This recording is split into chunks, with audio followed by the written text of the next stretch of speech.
Hi, everybody. Hi. It is such an honor to be here. And I want you to know, a year ago, I found out I had cancer. But cancer never had me. Ever. So this is about my journey with cancer, but only in part, because there are some of you that have had cancer also, but not everyone. All of us have been touched by cancer, perhaps. But because we all deal with different challenges in life, I'm not going to focus only on that. We've all had many challenges, and I'm right there with you. So I'm going to talk about some of the challenges I've had in addition to cancer. Will I be funny? Well, I don't know. Will I be interesting? That's for you to decide. Will I tell your story? Maybe. But whatever I say, please map your story onto my story. Think about breakdowns and tremendous challenges, whether it be health or relationship or the loss of someone. Map this onto your own life, because this is really for you. Okay?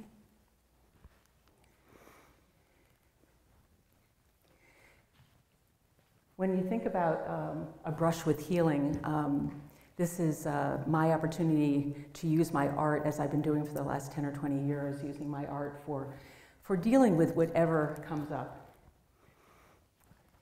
And here I am, rather a younger version of me, here in Saratoga. We lived in a great big house on Union Avenue, and I actually thought I was a princess. My dad convinced me that I was special. But a few years after this picture was taken, my mom said to me one afternoon, "We're going on a little trip."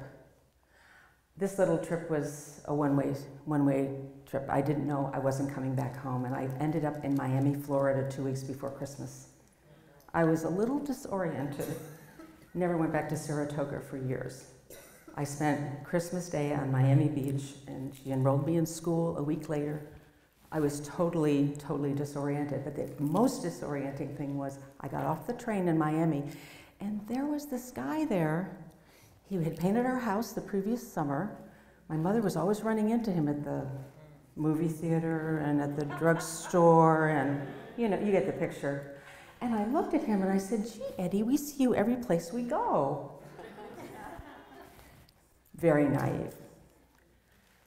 The next few years were very tough because he turned out to be not such a good dad. My mother married him. He was abusive, alcoholic. He painted houses when he needed money. Most of the time he'd avoid working. I spent a lot of time crying. I was no longer a princess. We lived in a trailer.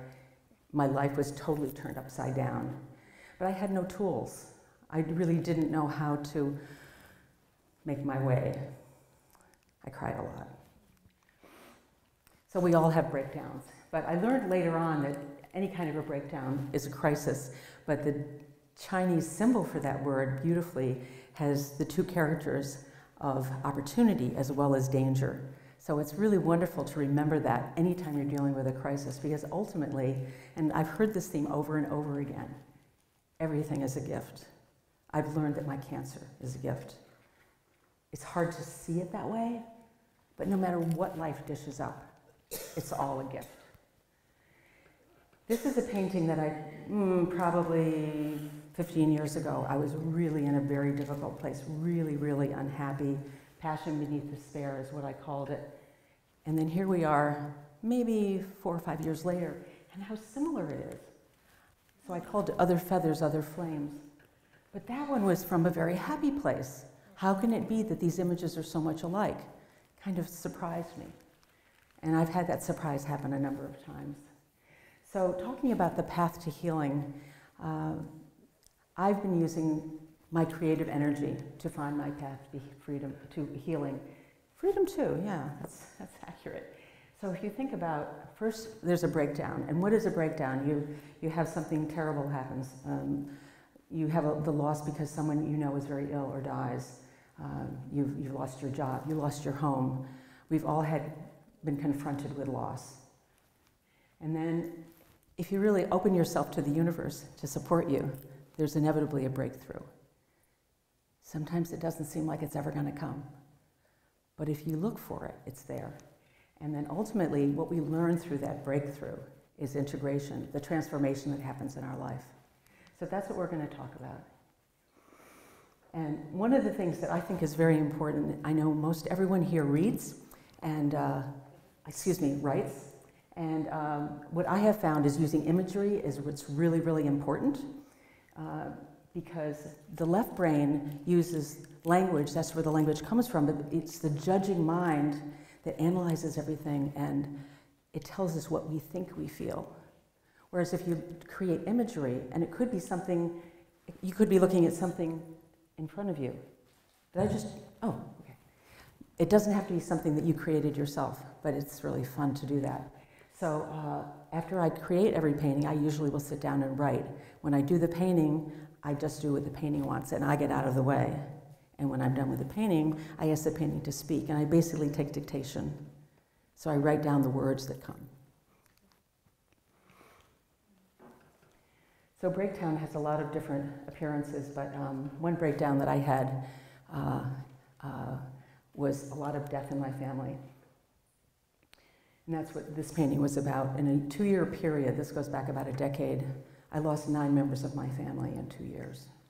I lost my mother, I lost my mother-in-law, I lost my sister, who was 11 years younger than me, aunts, uncles, cousins. It was just exhausting. You can imagine so much loss. So this is, I call this painting bereft. Although some people see it as Christ, some people see it as The Doors. What's his name? Jim Morrison, yeah. This is a painting that I did after my marriage broke up, and I felt like everything was falling apart, and I really had no place to, I just didn't know where to stand. I didn't know what to do. My husband left, and it was really, really difficult. You can see everything's just falling apart. Also during that same period, I call this angels dancing till they die.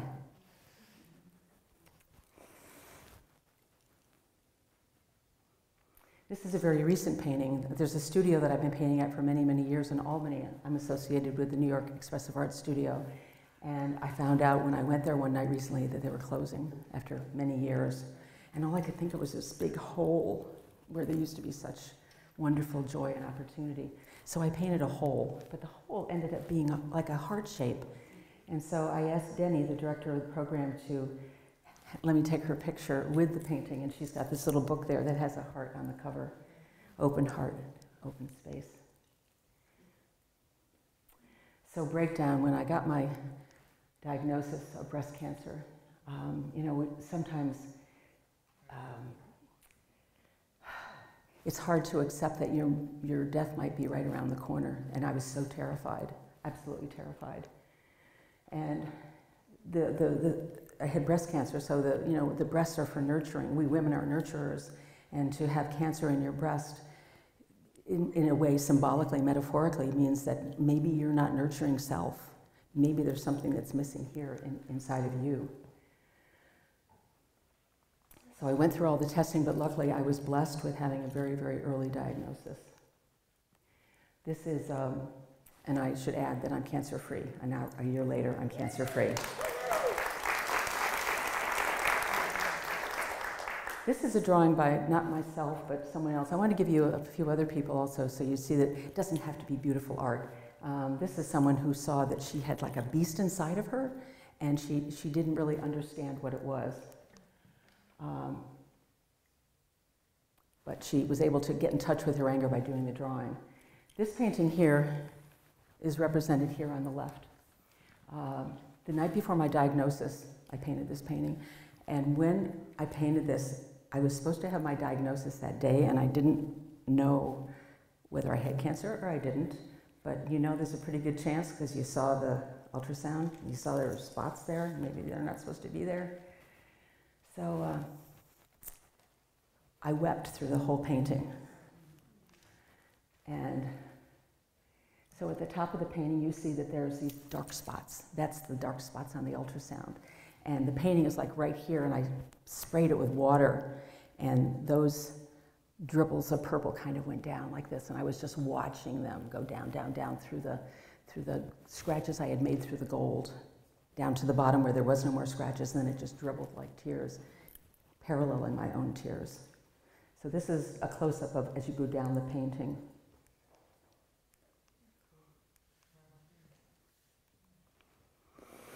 So then what happens when you do breakthrough? Breakthrough is glorious when that happens. Not all masterpieces are going to be just joy. Sometimes there's darkness as well. And you just keep working, keep working. This is one of my favorite sayings. We're all in this together. There are no passengers on planet Earth. We're all crew. This is our studio in Albany. And we always have a gathering and a poem or something to get us started in the evening, and then we just jump into the paints. It's very body-centered work. You're not really doing very careful painting. We work very large, so it's very freeing. You don't have to be an artist to do this kind of work. I basically paint like a 5-year-old, which is really fun. And everyone's in their own space. Amazing people come to the studio, and we just really have a ball doing this kind of work. But you know, it's not only in the painting. Sometimes we actually paint by candlelight. And we write at the end. We always write at the end and then share what we've written. And sometimes we do drumming, sometimes we use instruments, sometimes we just make sounds and just witness each other's work. Another painting from a time where I was beginning to heal from all the trauma years ago, and I started painting angels. This is when I realized the studio on my property, I had to keep it. I was going to get rid of the studio and sell it because I didn't know how I was going to survive as a single mom. And instead, I'm not going to have time to read these poems, so there's a wonderful poem. I'll read a little piece of it. This is 12th Night Epiphany. This experience of recognizing that I had to keep my studio happened actually on the 6th of January, Epiphany. And it's like the wise men coming with their gifts as I carried my paintings over to my barn that hadn't been used. Brighter than the stars they follow, or a waxing moon in a starbright sky, the wise ones, they arrive again, bearing incense, myrrh, and light, as they have for millennia. January night on the river, I'm on the Hudson River. Torches line the caissons, a guard for painted icons returning to a balcony home above flows of winter waters flowing. Brightness sparkles against dark secrets, sealed for now, for missions yet assigned, unreachable tonight beyond closed gates. May we witness gifts birthed by winter's thaw, what wise ones see atop a year being born. Finally figured out, here's where I'm going. There's actually a way out. Sometimes I actually do paint something that I know what I'm painting. I stare at the candle flame to do this one. This one I painted, people tell me it looks a lot like Roger, my beloved fiance. But I painted this 2 years before I met him, so I guess I evoked him, brought him into my life. It does look a bit like him. He's tall and gentle and has a shock of white hair. This I painted upon my brother's death. And then integration. What happens with that? We're going to have to wrap this, so I'm going to move more quickly. This one was with my mother's death, and she loved this painting, and I made sure that this was with her in the hospital as she was in hospice as she passed. This was a painting done, I didn't realize it when I painted it, but a very good friend of mine was killed in an accident. She had a fused spine. Most people in such a situation would have survived the accident, but because her spine was so delicate, broke her neck and killed her. And afterwards, I realized, my God, I painted her spine. That's her dancing. She couldn't dance, but she taught us how to dance. She was such a vibrant spirit. Some friends of mine lost their house in a fire, and I was in a psychodrama workshop. Now that my house has burned, I have a better view of the moon, is what I learned in that psychodrama workshop with Yaakov Noor. So I took those words and painted this for my friends. So you can do dance, you can do sculpture. I mean, there's no limit. This is a group sculpture with clay. Two people, one person telling the story, not understanding what she's got inside of her is really anger. She thought it was just despair, but by doing this work, she was able to understand what was going on inside of her soul. This is Roger. Roger found out that he had cancer. At the end, he writes, I'm wary of his intentions, yet he comes bearing gifts, mindfulness and timelessness. That's his cancer down there, that little white spot. He's dealing with this now. I will sit and be with him for a while. What else has he to say? Yet I watch for his dagger. So Roger doesn't paint, but since he met me, he's been a painter.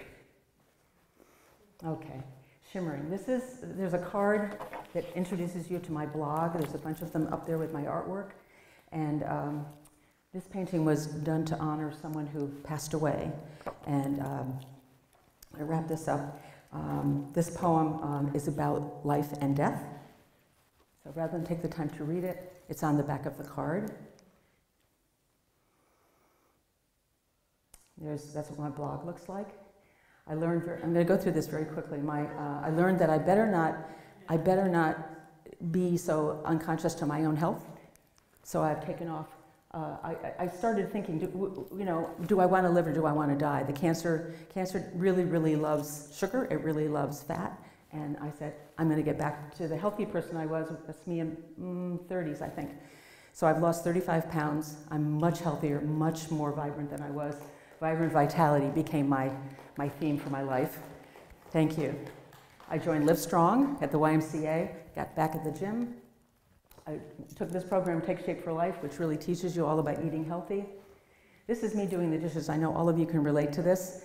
I learned not to do the dishes. I'm actually sketching the dishes, leaning over the dishes, the hell with the dishes.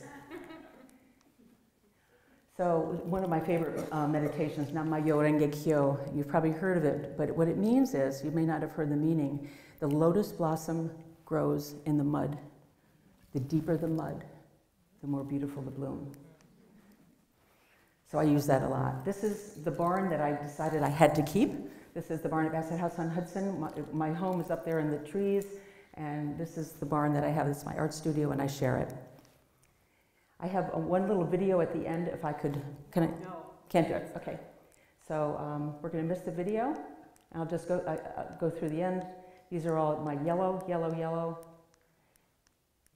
And using yellow is my, okay.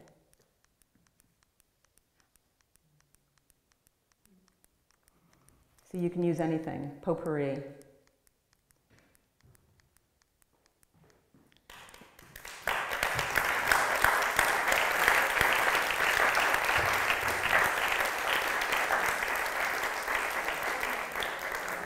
There you go.